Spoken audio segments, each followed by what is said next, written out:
Hello everyone, सत श्री अकाल, नमस्कार, आदाब, what ever you feel connected with. आज हमारे लेक्चर नंबर 8 की तरफ हम बढ़ रहे हैं अपने बेसिक मैथ्स में, that is vector which is an important topic. आगे आने वाले चैप्टर्स में बहुत ही इम्पॉर्टेंट रोल ये प्ले करेगा ये चैप्टर हमारा वेक्टर। चलिए, जैसा कि आप लोग जानते होंगे वेक्टर्स होते क्या हैं। पहले हम लोग फिजिकल क्वांटिटीज़ के साथ स्टार्ट करते हैं। What are physical quantities? Physical quantity का मतलब होता है ऐसी क्वांटिटी जिसको कुछ मेज़र किया जा सके, यानी कि मतलब उसका कुछ न्यूमेरिकल वैल्यू होना चाहिए, हैव सम, उसका कुछ न्यूमेरिकल वैल्यू होना चाहिए, हैव सम न्यूमेरिकल वैल्यू।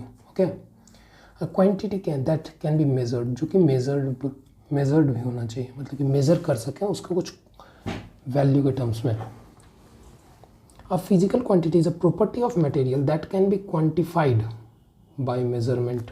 वही सेम बात लिखा हुआ है, that can be quantified by measurement. और the quantities by means of which we describe the laws of physics, जिससे हम फिजिक्स के नियम को हम डिफाइन कर सकें। ऐसे क्वांटिटीज को हम क्या बोलेंगे? Physical quantities. ओके, अब अगर हम इसके एग्जाम्पल्स की तरफ बढ़ें तो हम इसके एग्जाम्पल्स में क्या सब बोल सकते हैं? इसके एग्जाम्पल में हम क्या सब बोल सकते हैं? Length is a kind of physical quantity, mass, time, force, weight. mass and weight are two different things, इसके बारे में मैं आपको बताऊंगा। ओके, आपने पहले भी पढ़ रखा होगा। what next? acceleration, feelings, love, emotions, pain. अब मुझे बताइए, इसके कुछ एग्जांपल्स मैंने नोट डाउन किए। क्या है सही है? अगर आप बोल रहे हैं सही है तो फिर आप बस मेरी बातों को सुन रहे हैं। ओके, यहाँ पे मैंने क्या बोला? A quantity that can be measured, जो कि मेज़र किया जा सके। Can feelings be measured? अरे हम तुमसे बहुत प्रेम करते हैं। Are feeling can be feeling measured? नहीं। सो इसको आपने सर फिजिकल क्वांटिटी के एग्जांपल में कैसे लिख दिया? Can love be measured? हम तुमसे बहुत प्रेम करते हैं। कितना प्रेम करते हैं? बहुत। Can this be measured? नहीं। बहुत कम, इस सब का कोई मेजर ही नहीं है। इमोशन, हम बहुत इमोशनल हैं, हम कम इमोशनल हैं। हम 2 किलो इमोशनल हैं, हम 2 इमोशनल हैं, हमको पेन हो रहा है। क्या लव मेरा 2 किलो है तुम पे, 4 किलो है तुमसे प्यार हमको? ऐसा नहीं होता। ये सब चीज़ें मेजर्ड नहीं हो सकती, इसी के लिए हमने इसे फिजिकल क्वांटिटीज़ की कैटेगरी में नहीं रखा है। ओके, सो लेंथ जो कि मेज़र हो सकता है, and its unit is meters के टर्म्स में हम लोग इसे मेज़र करते हैं, एल से डिनोट करते हैं। मास हम एम से, डायमेंशन इसके डिनोट करते हैं। टाइम टी से डिनोट करते हैं इसके डायमेंशन। फोर्स के डायमेंशन को हम MLT-2 से डिनोट करते हैं, इसके बारे में हम पढ़ेंगे। वेट के भी डायमेंशन को MLT-2 से हम डिनोट करते हैं। एक्सीलरेशन के डायमेंशन को LT-2 से डिनोट करते हैं, इसके बारे में हम आगे पढ़ेंगे। ओके, बस इतना जान लीजिए कि ये सारी चीज़ें को हम मेज़र कर सकते हैं, इसी के लिए हम इसे क्या बोलते हैं? Physical quantities. ओके, अब हम बढ़ते हैं आगे। फिजिकल क्वान्टिटीज़ क्या होता है ये हमने समझ लिया। अब फिजिकल क्वान्टिटीज़ कितने तरीके के होते हैं? देखिए, फिजिकल क्वांटिटीज़ को अगर आप ब्रॉडली कैटेगराइज करेंगे तो उसे 2 तरीके से कैटेगराइज किया गया है, बट मैं आपको एक और कैटेगरी बताऊंगा फिजिकल क्वांटिटी की, फिजिकल क्वांटिटीज़। ओके, सो एक क्वांटिटी जिसके पास मैग्नीट्यूड हो, सिर्फ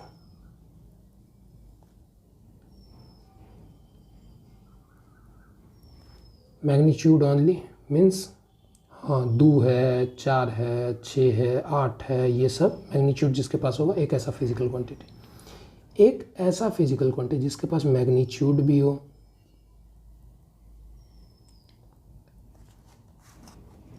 और यूनिट भी हो, मैग्नीट्यूड एंड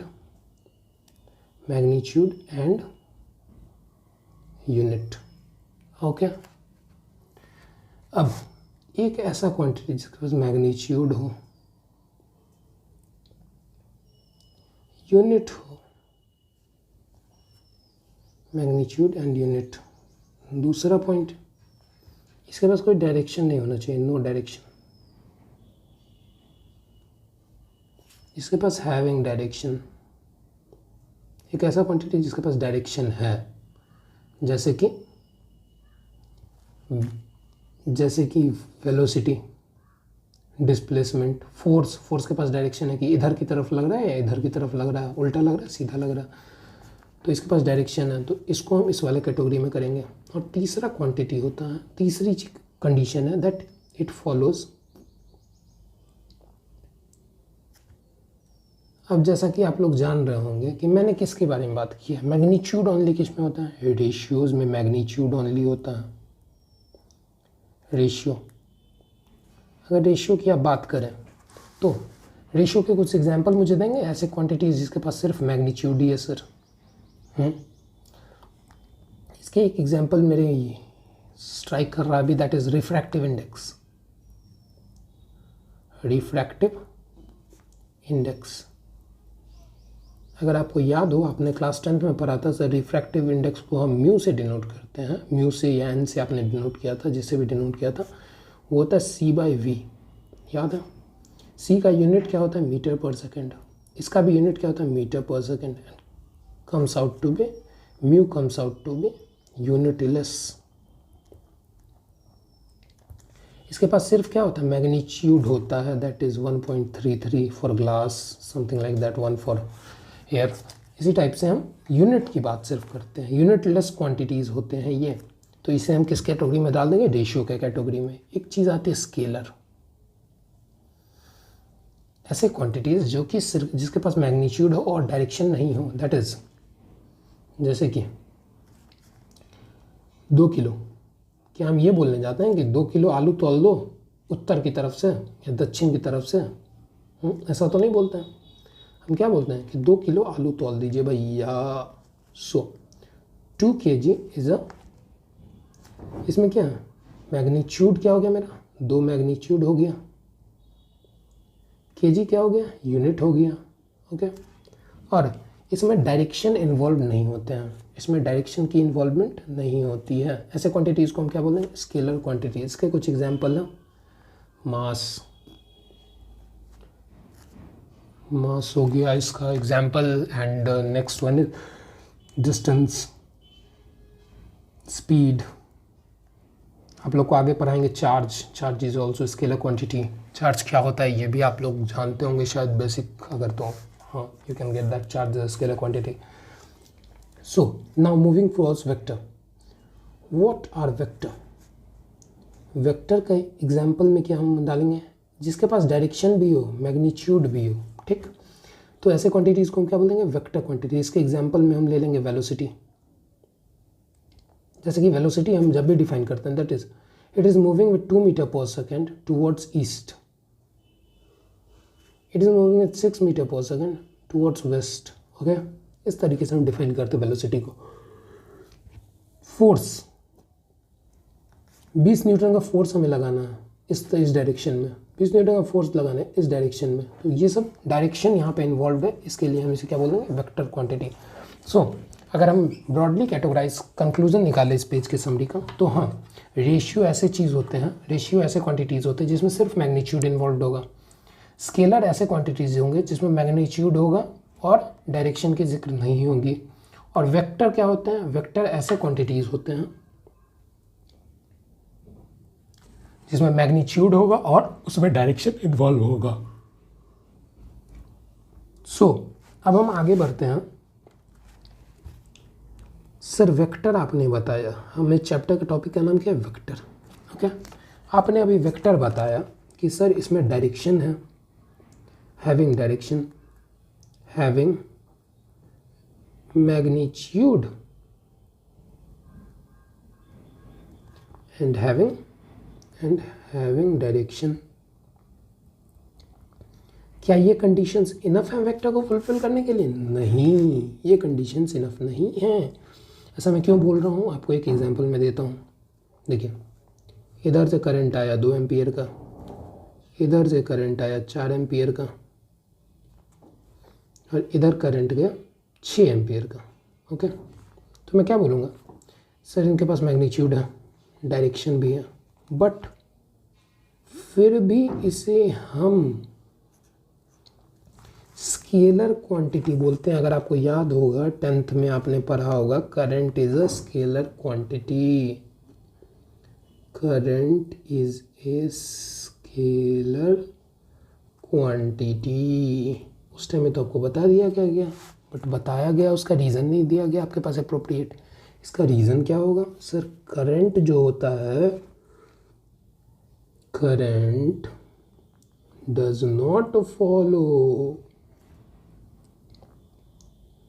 वेक्टर अलजेब्रा। इससे हम एक और कंक्लूजन पे निकलें क्या, कि सर स्केलर का एडिशन जो हम करेंगे वो अलजेब्रिक लॉ से करेंगे।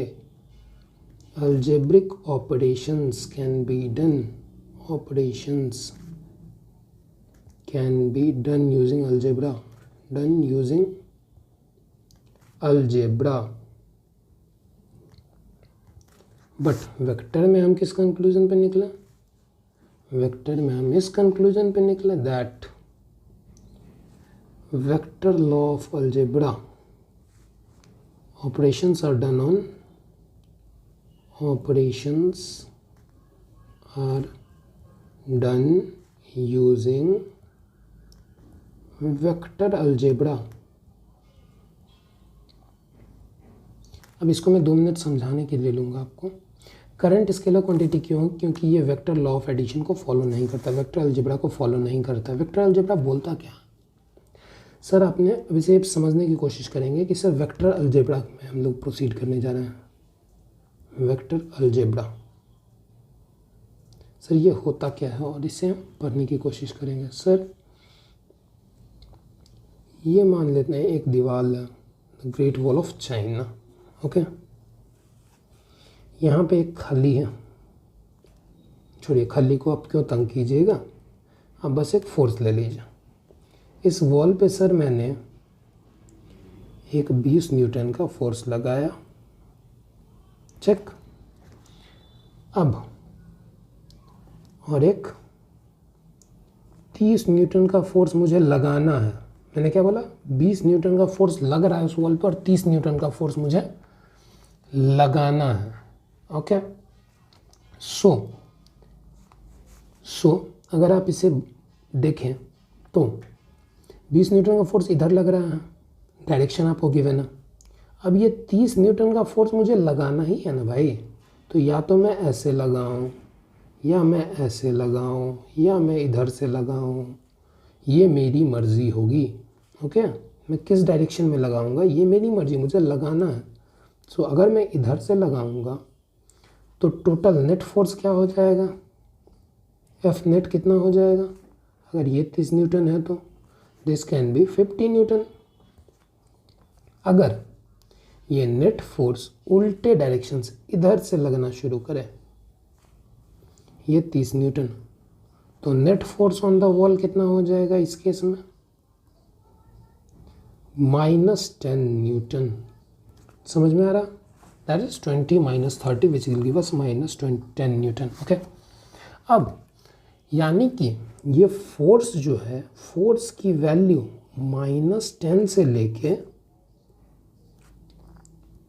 50 के बीच में कुछ भी हो सकती है, डिपेंडिंग अपॉन इट्स डायरेक्शन। ठीक है, अब डायरेक्शन डिपेंड करेगा कि इस फोर्स की वैल्यू कितनी, इस पर नेट फोर्स कितना लग रहा है। डायरेक्शन डिसाइड करेगा कि इस पर नेट फोर्स कितना लग रहा है। सो इसके लिए हमें इसका अलजेब्रा पढ़ना पड़ेगा कि सर 2 वेक्टर्स को जोड़ रहा है, तो उसके लिए मेरे पास एक नेसेसरी कंडीशन क्या, कि 2 वेक्टर्स के बीच में डायरेक्शन क्या है, एंगल क्या बन रहा है। अगर हम प्रिसाइजली बोलें तो एंगल क्या बन रहा है वो हमें जानना पड़ेगा, तभी हम बोलेंगे कि। चलिए अब आगे हम लोग बढ़ते हैं। I want to delete it, इसको मैं डिलीट करना चाहूँगा, या फिर कंप्रेस करके मैं साइड में डाल देता हूँ। Okay, if you note. Okay, चलिए देखें। वेक्टर में हमें एडिशन सब्सट्रैक्शन सब कुछ अलग अलग करना, यानी कि क्या इससे कंक्लूजन निकला कि सर फोर्स -10 से लेकर 50 कुछ भी हो सकता है, anything, any value, force can be of any value between 10 and 50 if the two force acting on a block, if two forces acting on a wall, then the forces can vary based upon their direction, based upon their direction of application, direction of apply। किस direction से आप उस force को apply कर रहे हैं वो उस पर डिपेंड करेगा। ओके, चलिए अब इससे हम क्या कंक्लूजन निकाले कि सर 10 न्यूटन से -10 न्यूटन से लेके 50 न्यूटन के बीच में कुछ भी फोर्स हो सकता है। -5 भी होगा, 20 भी होगा, 30 भी होगा, 40 भी होगा, 50 भी हो सकता है। ओके, अब हमें पता कैसे चलेगा, इसके लिए हमें इसके बीच में it depends upon the it value of some depends upon the angle, value of sum depends upon the angle between two vectors। Okay, value किस चीज़ पे डिपेंड करेगा, इस दोनों वेक्टर के बीच में एंगल कितना बन रहा है उस चीज़ पे ये डिपेंड करेगा। तो हमें एक चीज़ पता चल गई कि एंगल दो वेक्टर के बीच में कितना बनेगा। चलिए पहला केस क्या था मेरा, जब दोनों फोर्सेस सेम डायरेक्शन में लग रहे थे, when theta is 0, when theta is equal to 0 degree, यानी कि दोनों फोर्स का डायरेक्शन जब सेम है, तो जब दोनों का डायरेक्शन सेम है तो इसका मतलब एक वेक्टर इधर है, दूसरा वेक्टर भी इधर है, एंगल कितना हो जाएगा 0 डिग्री। 0 डिग्री जब है तो एफ नेट 50 आ रहा है। ओके, और जब दो फोर्सेस आपस में उल्टे पुल्टे लग रहे हैं, that is angle is 180 degree, तो फिर मेरा फोर्स कितना -10 न्यूटन है, that is theta is equal to 180 degree. ठीक है, तो इससे हम क्या कंक्लूजन निकालें कि यही कि सम जो होगा वैल्यू किस चीज़ पे डिपेंड करेगा, एंगल पे। ओके, चलिए अब हम जानते हैं वेक्टर होते कितने टाइप के हैं, टाइप्स ऑफ वेक्टर के बारे में थोड़ा पढ़ते हैं, उसके बाद हम लोग सम पे जाएंगे, उसके डिफरेंस के बारे में जानेंगे। ठीक है, पहले हम जानते हैं टाइप्स ऑफ वेक्टर क्या क्या होते हैं। ओके, वेक्टर्स जो होते हैं वो कुछ सेवरल तरीके के होते हैं, जैसे कि नाम से हमें पता चलेगा कुछ वेक्टर्स के बारे में। इक्वल वेक्टर्स बोला गया है, कैसा बोला गया, इक्वल वेक्टर्स, दैट इज दो वेक्टर को हम इक्वल कब बोलेंगे, वेक्टर का डिनोट कैसे करते हैं, हम एरो से डिनोट करते हैं। किसी भी नंबर को अगर बोल्ड में लिखा हुआ है तो वो वेक्टर रिप्रेजेंटेशन है, या फिर उसके ऊपर एरो देके हम वेक्टर को रिप्रेजेंट करते हैं, that is equal vector. Equal vector का मतलब क्या जान लो कि दो वेक्टर इक्वल वेक्टर है, इसका मतलब क्या, दोनों का सर डायरेक्शन भी सेम है और मैग्नीट्यूड भी सेम है, तो उसे हम कैसा वेक्टर बोलेंगे, इक्वल वेक्टर। ठीक, कैसे डिफाइन करें, two vector and B are said to be equal when they have equal magnitudes and same direction. ठीक है, या इसे शॉर्ट में हम एक और तरीके से डिफाइन कर सकते हैं, that vectors having same magnitude and direction, same magnitude and direction, और सेम डायरेक्शन भी होना चाहिए। जैसे कि एक वेक्टर ये है, इधर की तरफ जा रहा है, दूसरा वेक्टर ये है, इधर की तरफ ही जा रहा है, तो ये दोनों वेक्टर मान लीजिए अगर ये वेक्टर का लेंथ सेम है और ये वेक्टर का भी लेंथ सेम है, तो हम क्या बोलेंगे, दोनों वेक्टर्स के हैं सेम मैग्नीट्यूड के हैं। अब एक बात, चलिए इसे बताने से पहले मैं कुछ आपको जिक्र करके बताना चाहूँगा, दैट है, ठीक है, हम वेक्टर को डिनोट कैसे करते हैं, vectors are denoted by arrow, वही arrow, bow and arrow, Ram ji वाला एरो, कुछ ऐसे, ओके, लाइक दिस। इस तरीके से हम वेक्टर को डिनोट करते हैं। अब इसके कुछ पार्ट्स होते हैं, जैसे this one is called head of the arrow and this is called the tail of the arrow. Okay, head denotes the direction, the direction of vector, and tail denotes the magnitude of vector।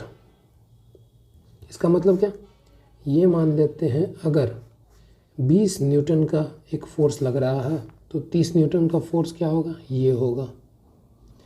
मतलब उसका length, अगर उसका magnitude denote कर रहा है tell, तो tell अगर magnitude ज़्यादा है तो उसका टेल लेंथ भी ज़्यादा होगा, लाइक दैट ओनली। बट ये सब बस नॉर्मल है, ये सब नॉर्मली इतने डिटेल में कवर नहीं किया जाता है। चलिए, ये इसका हेड जो है ये क्या बताया जा रहा है आपको, एरो, डायरेक्शन बता रहा है कि वेक्टर किधर की तरफ जाएगा, इधर की तरफ जाएगा या इधर की तरफ जाएगा। ये हेड जो है इसका बताएगा, डायरेक्शन बताएगा, और टेल बताएगा कि हमें मैग्नीट्यूड बताएगा वेक्टर का। ओके, चलिए, ये तो हो गया वेक्टर का डिनोशन। ठीक, अब हम बढ़ते हैं आगे अपने इक्वल वेक्टर्स का हम जिक्र कर रहे थे। दो वेक्टर इक्वल कब बोला जाएगा, जब दोनों का मैग्नीट्यूड सेम हो, यानी कि दोनों का टेल लेंथ क्या हो, सेम लेंथ का हो टेल, और हेड सेम डायरेक्शन में अलाइंड हो, हेड दोनों का सेम डायरेक्शन में अलाइंड हो, तो इसको हम क्या बोल देंगे, इक्वल वेक्टर्स। अब देखिए, पैरेलल वेक्टर्स हम किसे बोलेंगे, सो पैरेलल वेक्टर्स हम बोलेंगे ऐसे वेक्टर जिसका डायरेक्शन सेम हो बट मैग्नीट्यूड अलग हो, यानी कि ये वेक्टर और ये वेक्टर, दोनों वेक्टर क्या है, इसका डायरेक्शन क्या है, हेड तो सर सेम डायरेक्शन में पॉइंट कर रहा है, हेड किस डायरेक्शन में पॉइंट कर रहा है, हेड क्या पॉइंट कर रहा है, सेम डायरेक्शन में, बट इसके टेल लेंथ तो अलग अलग हैं सर, टेल लेंथ क्या है, अलग अलग हैं। सो यानी कि ये वाला वेक्टर जो है मेरा, ये ज़्यादा बड़ा है और ये थोड़ा छोटा है उसके कंपेरेटिवली। सो हम क्या बोलेंगे, इसके मैग्नीट्यूड, इसका ए वेक्टर का मैग्नीट्यूड ज़्यादा है और बी वेक्टर का मैग्नीट्यूड थोड़ा सा कम है, ठीक है, लेकिन दोनों का डायरेक्शन सेम है। So we can say that A and B are parallel vector, A and B are parallel vector. क्या क्या कंडीशन है, that direction is same, magnitude is different,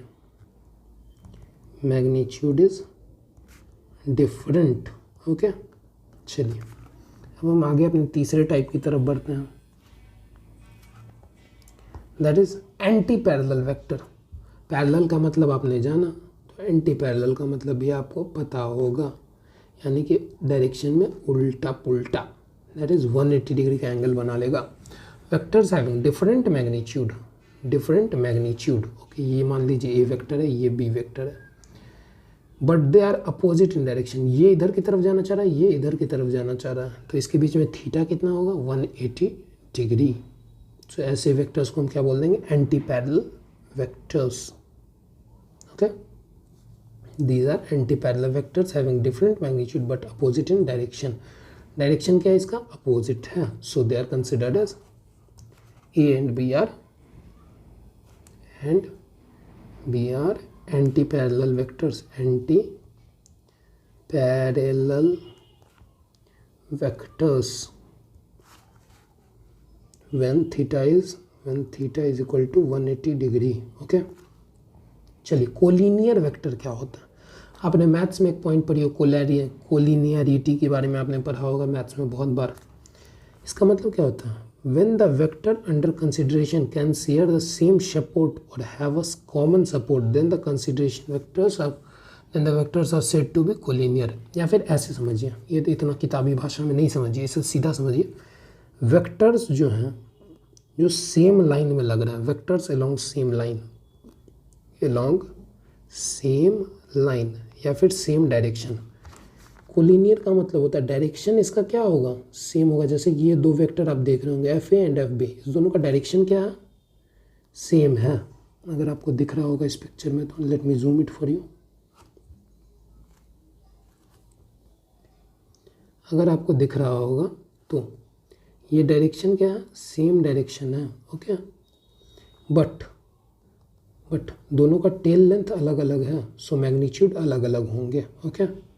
सो जो सेम लाइन में वेक्टर्स लग रहे हैं उसे हम क्या बोल देंगे, they are said to be collinear vectors. Same line of support में जो लगते हैं, common support under the consideration of vector called collinear vectors along same line, इसको हम क्या बोल देंगे, कोलिनियर वेक्टर्स।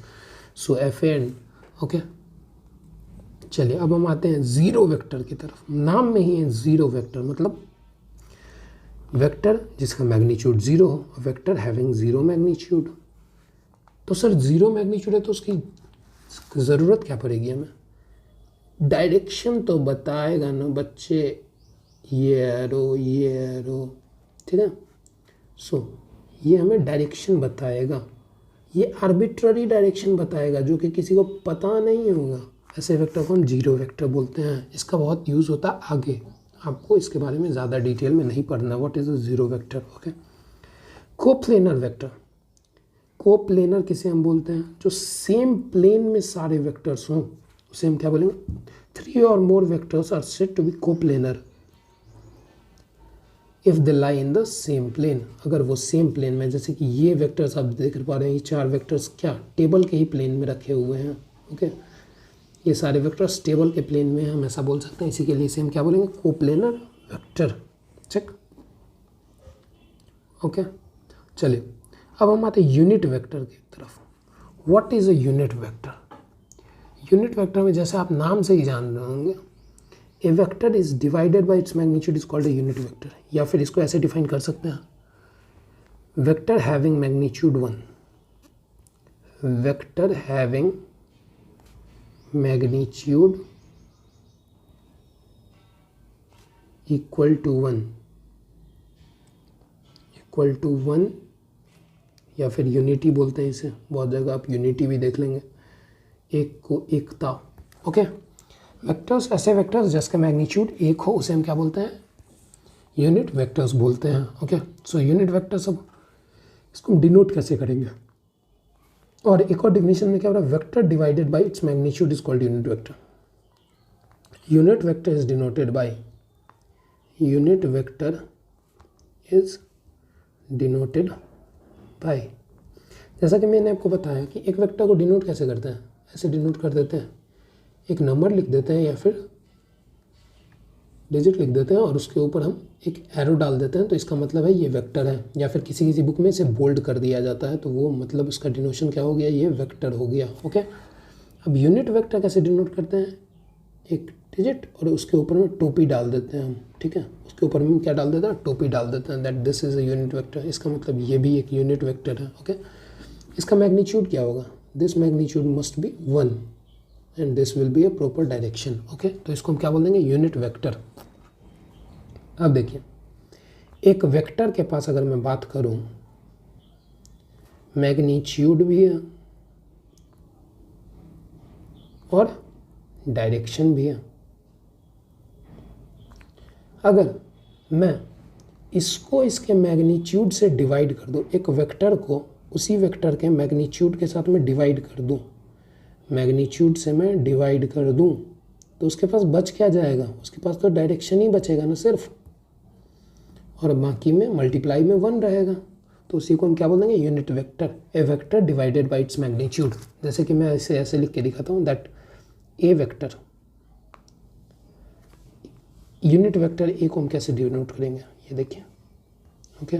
इसको हम कैसे लिखेंगे, a vector divided by its magnitude. अब मैग्नीट्यूड का डिनोशन कैसे होता है, ये देखिए, ये ब्रैकेट को हम क्या बोलते हैं, this denotes a magnitude of a vector, magnitude of a vector, जो कि एरो का लेंथ बताएगा। ये एरो था ना, इसका लेंथ, टेल क्या बता रहा था, इसका मैग्नीट्यूड बता रहा था, तो यही हमको मैग्नीट्यूड बताएगा किसी भी वेक्टर का, ओके। चलिए, सो हम ए कैप कैसे निकालते हैं ये आपके माथे में क्लियर हो जाना चाहिए। मैग्नीट्यूड कैसे निकालते हैं इसके बारे में हम जिक्र करेंगे अभी आगे। बट डिनोट कैसे करते हैं, कैप से डिनोट करते हैं और निकालते कैसे हैं, vector divided by its magnitude, vector divided by its magnitude will give us a unit vector, okay, vector of unity magnitude. अगर कोई आपसे पूछ दे magnitude of a vector a cap, इसका मैग्नीट्यूड क्या बोलिएगा आप, इसका मैग्नीट्यूड होगा 1, ओके, क्यों, क्योंकि सर ए कैप तो यूनिट वेक्टर है ना, और यूनिट वेक्टर का मैग्नीट्यूड क्या होता है, 1 होता है, ये vectors having magnitude equal to 1 unity, ठीक है। ये कुछ पॉइंट्स हैं जो आपको याद होने चाहिए यूनिट वेक्टर के बारे में, बहुत जिक्र करेंगे हम यूनिट वेक्टर के बारे में। अभी एक और बात मैं यूनिट वेक्टर्स के बारे में आपको बताना चाहूँगा। आपने कोऑर्डिनेट सिस्टम बनाया होगा, कभी बनाया होगा coordinate system, x axis, Y axis, abscissa ordinate, हाँ। तो अब ये बनाते डिसाइड कैसे करते हैं कि सर ये एक्स वाई तो मैंने बना दिया, अब जेड एक्सिस बाहर होगा या अंदर होगा, ये डिसाइड कैसे करते हैं हम लोग, ऑर्थोगोनल कोऑर्डिनेट सिस्टम से, जिसके बारे में मैं भी आपको बताने वाला हूँ थोड़ा सा। बट एक बात मैं यहाँ पे और ऐड ऑन करना चाहूँगा कि दैट एक्स की तरफ जो वेक्टर जा रहा है इसे हम एक्स कैप बोलेंगे, ओके, वाई की तरफ जो वेक्टर जा रहा है वाई कैप बोलेंगे या जेड कैप बोलेंगे, या फिर इसे कभी कभी आई कैप भी बोला जाता है, इसे कभी कभी जे कैप भी बोला जाता है, और इसे कभी कभी के कैप भी बोला जाता है, ओके। तो कंफ्यूज नहीं करना, आई जे के क्या होता है, unit vectors along X axis, Y axis and Z axis, okay. चलिए हम ऑर्थोगोनल राइट यूनिट वेक्टर्स पे बात कर रहे थे, just a minute, let me grab some water. हाँ, ओके, चलिए ऑर्थोगोनल यूनिट वेक्टर्स क्या होते हैं, if I cap, J cap and के cap, I cap, J cap, K cap को हम क्या बोलते हैं, ऑर्थोगोनल यूनिट वेक्टर्स। इसका मतलब क्या, अगर हम एक कोऑर्डिनेट सिस्टम बनाएं एक्स वाई एंड जेड, पहले तो हम बताइए इसके बारे में बात करते हैं एक second, X Y and Z, तो इसके क्रॉस जो यूनिट वेक्टर्स होंगे इसे हम क्या बोल देंगे, ऑर्थोगोनल वेक्टर्स, और आपस में ये परपेंडिकुलर होंगे, that are mutually perpendicular. I cap और जे कैप के बीच में एंगल कितना होगा, that is 90 degree. I cap और जेड के कैप के बीच में एंगल 90 डिग्री, के कैप और जे कैप के बीच में एंगल 90 डिग्री, ठीक है, म्यूचुअली परपेंडिकुलर वेक्टर्स होंगे। अब देखिए एक ऑर्थोगोनल सिस्टम बनता है जो कि हम कोऑर्डिनेट सिस्टम जब भी डिफाइन करते हैं तो वो right handed rectangular coordinate system define करते हैं। कार्टेशियन कोऑर्डिनेट जब भी हम बनाते हैं तो राइट हैंडेड रेक्टेंगुलर कोऑर्डिनेट्स बनाते हैं, कोऑर्डिनेट सिस्टम हम बनाते हैं, ओके। अब ये होता क्या, देखिए जैसे कि एक्स वाई जेड, अगर आपको याद होगा 10th में आपने एक चीज़ पढ़ा होगा, that is Maxwell's right hand thumb rule, इसको भी कुछ वैसे ही अप्लाई करना है, ओके। आपको अपने एक्स एक्सिस पे अपना हाथ रखना है और अपने फिंगर्स को कर्ल करना है वाई एक्सिस की तरफ, ओके। हाथ को एक्स एक्सिस पे रखिए, फिंगर्स को कर्ल कीजिए वाई की तरफ, और थंब का डायरेक्शन जो होगा वो हमको क्या बताएगा, जेड का डायरेक्शन, ठीक है। तो इसे हम राइट हैंड से बना रहे हैं तो राइट हैंडेड हो गया, अगर लेफ्ट हैंड बना रहे हैं तो लेफ्ट हैंडेड हो गया, दैट इज एक्स की तरफ हम अपना लेफ्ट हैंड रखेंगे और फिर उसे कर्ल करेंगे तो हमारा थंब जो डायरेक्शन पॉइंट करेगा तो वो जेड की तरफ होगा। अगर आप इसे पॉइंट करके अभी देखना चाहते हैं तो आप ट्राई कर सकते हैं, ओके। सो इसे हम क्या बोलेंगे, राइट हैंडेड कोऑर्डिनेट सिस्टम, इसे बोल देंगे this one is a right handed coordinate system, right handed coordinate system, और इसे हम क्या बोलेंगे, इसे हम बोल देंगे लेफ्ट हैंडेड कोऑर्डिनेट सिस्टम,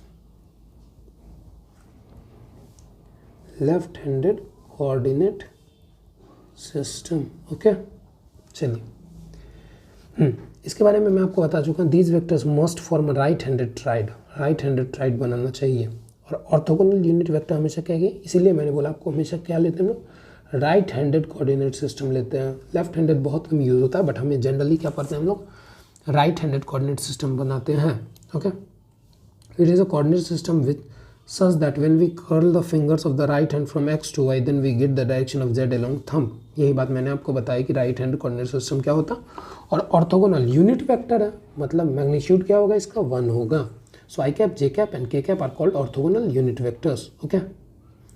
अब चलिए, अब मैग्नीट्यूड कैसे निकालते हैं किसी वेक्टर का, ये हम जानना चाहते हैं। चलिए, एक वेक्टर दिया हुआ है, इसको हमें ड्रॉ करने बोल रहा है। ए वेक्टर बराबर 2i cap plus 3j cap plus k cap, हमें इसे ड्रॉ करने बोल रहा है। इसका मतलब क्या कि ये मेरा x है, just a moment, let me draw the straight lines first.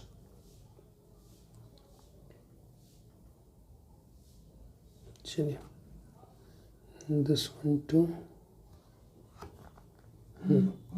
Now this is our, अगर हम राइट हैंड कोऑर्डिनेट सिस्टम बना रहे हैं तो ये हमारा x होगा, ये y होगा और बाहर की तरफ हमारा z आ जाएगा। आप इसे ट्राई कर सकते हैं, बना के देख सकते हैं, ठीक है। x y and z axis. x की तरफ मैंने क्या बोला, कौन सा यूनिट वेक्टर जाएगा, i कैप। y की तरफ j कैप यूनिट वेक्टर जाएगा, z की तरफ k कैप यूनिट वेक्टर जाएगा, ओके। और सबके बीच में एंगल 90 डिग्री होगा। अब मैं 2i कैप, 2 यूनिट किधर की तरफ, अब मैं दूसरे कलर से बनाता हूँ। 2 यूनिट x की तरफ जाना है, मैं जैसे पॉइंट्स हम नोट करते हैं, 2 यूनिट मैं यहाँ तक गया x की तरफ, 3 यूनिट j की तरफ जाना है, यानी कि कुछ यहाँ गया मैं, ठीक है। j कैप में 3 यूनिट जाना और k कैप में बस 1 यूनिट जाना है, ठीक है। k कैप में बस 1 यूनिट जाना, तो कुछ यहाँ तक आके कुछ ऐसा वेक्टर बनेगा।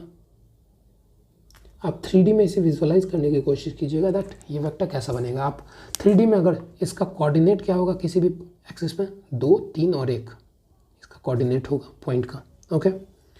और ये वेक्टर्स क्या होंगे, 2i cap, 3j cap plus k cap. So magnitude कैसे निकालेंगे, अगर हम इसके मैग्नीट्यूड की बात करें तो डिनोट कैसे करते हैं मैग्नीट्यूड को, एक मॉड्यूलस के ब्रैकेट से डिनोट करते हैं। इसको मॉड्यूलस बोलते हैं, ये हम बाद में पढ़ेंगे, ओके। इसको डिनोट किस चीज़ से करते हैं, ब्रैकेट से, बड़े ब्रैकेट से डिनोट करते हैं। अब इसका मैग्नीट्यूड निकालते कैसे हैं, मैग्नीट्यूड मतलब क्या बोला मैंने, length of the arrow, origin से ये कितना दूर है, ये एरो का लेंथ निकालना आपने शायद 10th में पढ़ा होगा, दैट ये एरो का लेंथ कैसे निकलता है, 2 - 0 का स्क्वायर प्लस 3 - 0 का स्क्वायर। ये ओरिजिन है, 0 0 0 है भाई, 3 - 0 का स्क्वायर प्लस 1 - 0 का स्क्वायर, ठीक है। ऐसे निकालते हैं ना, इसी को हम बोल देता, ओके। सो बस हमने ऐसे निकाला, बट ये तो आपने मैथ्स के टर्म्स में निकाला ना, फिजिक्स के टर्म्स में हम इसे क्या कैसे निकालेंगे, ये in terms of math, in terms of math, ठीक है। किसी भी 2 पॉइंट अगर कोऑर्डिनेट एक्सिस पे दिया हुआ है तो हम कैसे निकालेंगे। अब फिजिक्स के टर्म्स में हम क्या बोलेंगे, that magnitude of a vector is, simply हम बोलते हैं ए एक्स का स्क्वायर प्लस ए वाई का स्क्वायर, दैट इज 3 का स्क्वायर प्लस 1 का स्क्वायर, यही हमारा क्या दे देगा, मैग्नीट्यूड दे देगा। And this comes out to be √4 plus 3 × 9 plus 1, this is √14, okay. अब मैग्नीट्यूड आ गया और एक वेक्टर भी आ गया। अगर मैं आपसे एक क्वेश्चन यहाँ पे दूँ that find unit vector in the direction of given vector, given a vector, okay. Unit vector निकालते हैं हम कैसे हैं, अगर एक कैप को हम यूनिट वेक्टर बोलेंगे तो मैंने क्या बताया था, a vector divided by its magnitude, इसी को हम क्या बोल देंगे, यूनिट वेक्टर। तो हम क्या लिख देंगे, 2i cap plus 3j cap plus k cap divided by √14, यही हो गया यूनिट वेक्टर। इसको हम और कैसे डिनोट कर सकते हैं, 2/√14 i cap plus 3/√14 j cap plus 1/√14 k cap, यही मेरा क्या हो गया, यूनिट वेक्टर हो गया, ओके। चलिए, अब किसी भी ए वेक्टर को हम डिनोट कैसे करते हैं, चलिए ये क्वेश्चन देखिए, position of a particle in a rectangular coordinate system, एक rectangular coordinate system, x axis, Y axis था वो हमारा, ये हमारा एक्स एक्सिस है, this is our x axis, this is our y axis and this is our z axis, okay. I cap, J cap and के cap. 3 unit x की तरफ गया, मतलब 3 आई कैप प्लस 2 यूनिट किधर की तरफ गया, जे की तरफ गया, और 5 यूनिट ये एक्स वाई जेड लिखे रहते हैं, ये आपको पता होगा मैथ्स में एक्स वाई जेड को ऐसे लिखा जाता है, ठीक है। कोई पॉइंट है 3 2 5, इसका वेक्टर हम कैसे लिखेंगे 3i cap plus 2j cap plus 5k cap. Simply हम यहाँ से ये कोऑर्डिनेट एक्स 0 0 0 लिखेंगे, इस कोऑर्डिनेट को हम 0 0 0 लिखेंगे।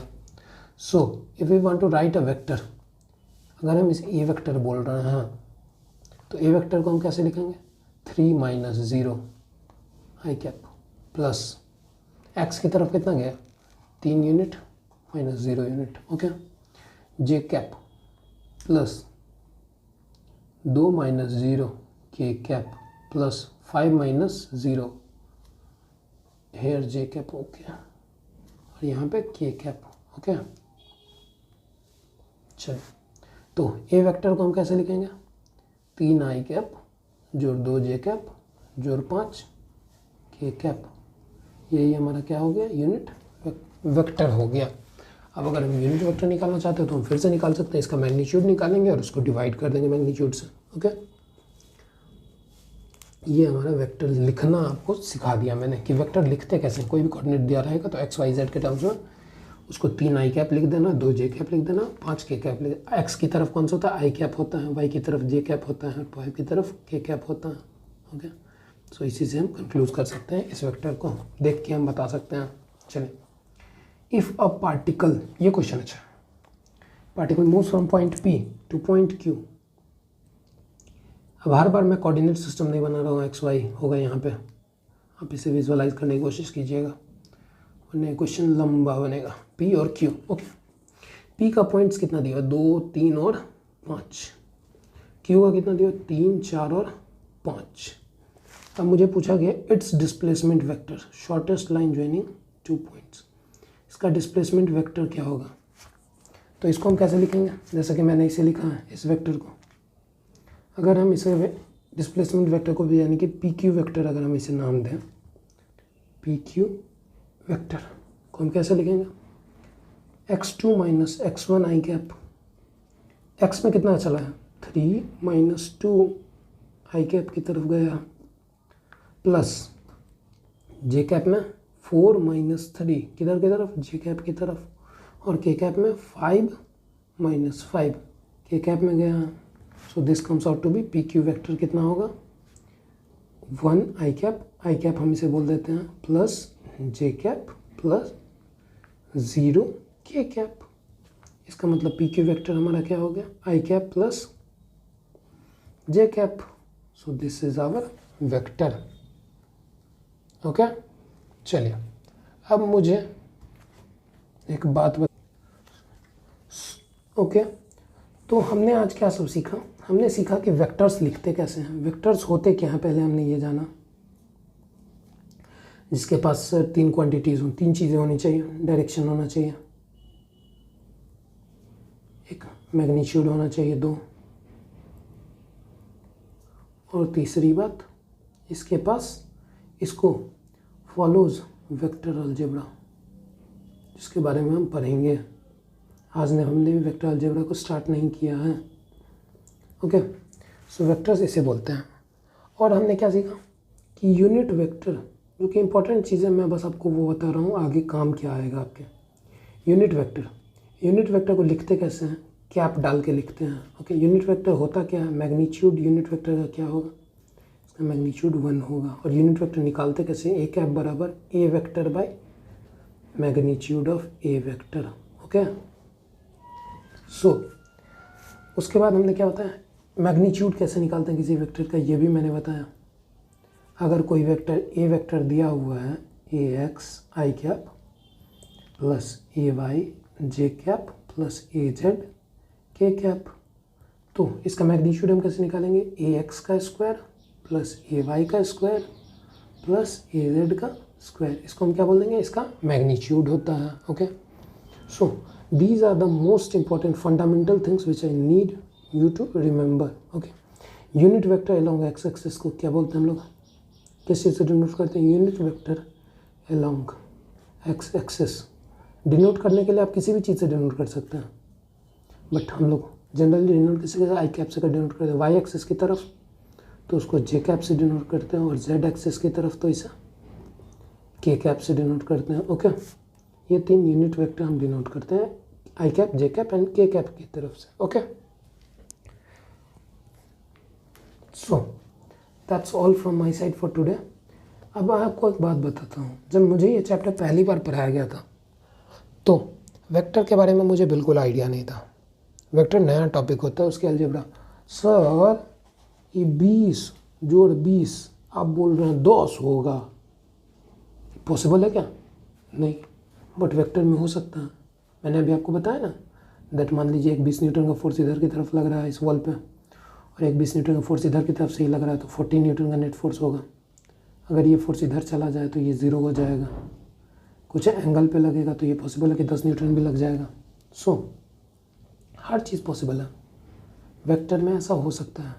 ये चीज़ आपको डाइजेस्ट करना पड़ेगा, that sir 2 vectors of 20 Newton's are added to obtain a vector of 10 Newton. This can be possible. Okay? So, जब मैं आपको वेक्टर अलजेब्रा पढ़ाऊंगा, आई नो थोड़ी डिफिकल्टी होगी क्योंकि आपके नॉर्मल परसेप्शन में है कि जो 20 जोड़ 20 40 होगा। सो मैं आपको बस ये बोलूँगा कि ज़्यादा रिजिड ना हो कि अपने पुराने कॉन्सेप्ट के लिए, आप नए कॉन्सेप्ट्स को बस एक ब्रॉड एंड माइंड के साथ सुनने का कोशिश करेंगे। That's it from my side. Thank you for joining.